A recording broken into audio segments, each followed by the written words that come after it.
Hi, it's just about melted. I'll just give it a little tap and you can see how fluid it is. It's nearly about 350 degrees Celsius.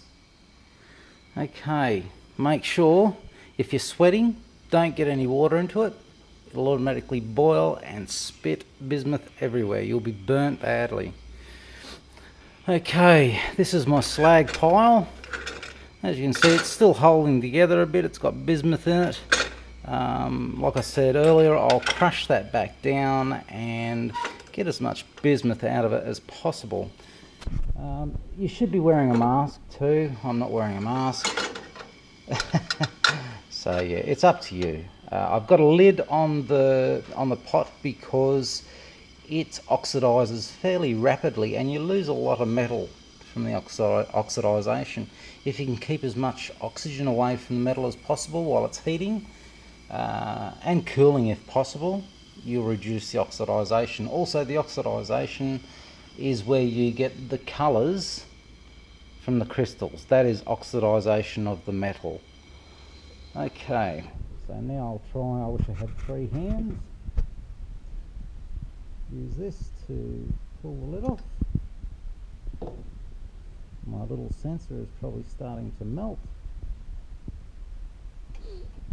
Okay, now, doesn't matter how rough you are with this, as long as you don't spill it on yourself like I've done a couple of times. And just scrape that top layer. And you can see how it crusts up there. You don't want any of that in. That will inhibit the growth of your crystals.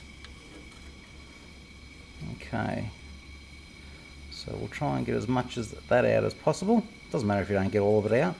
That's what this screwdriver here is for. What I'll do, I'll hold it on the edge and just leave a little opening for that bismuth to come through into here. So, put this camera here. Hopefully I won't drop it. Actually, I'll put it down here.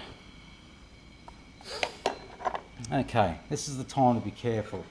No water, no spillage. And what I'll do, I'll turn this off. Grab my pliers. And you want an extremely clean, everything's got to be extremely clean. I'll put that there because that retains the heat. It won't cool down as quickly. And as you can see, I'll get pure bismuth out of there. Buying it from Mattlee, you can be assured it's 99.99% pure. Otherwise, I would not get the crystals I get. Okay.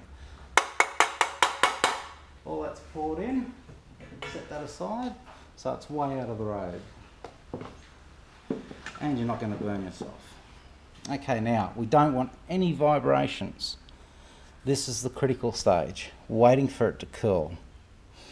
Okay, what I do, people might disagree, but this is my way. I scrape the top layer a couple of times. I want to get as much of the oxide, impurities, as I can out of there, as I want the best possible chance of obtaining a usable crystal. Remember, very little vibration. Okay, I'll turn this off because it'll take a little while, probably about 10 to 15 minutes to cool down, depending on the ambient temperature. Ours is about 35 here in Australia. A cool day. So I'll turn it back on. As you can see, it's starting to go a bit golden again. Before that starts crystallizing on top, I'll pull that layer off again. But also being very gentle, very smooth. Be careful not to shake and rattle it, otherwise the crystals will collapse. You'll be left with a mess.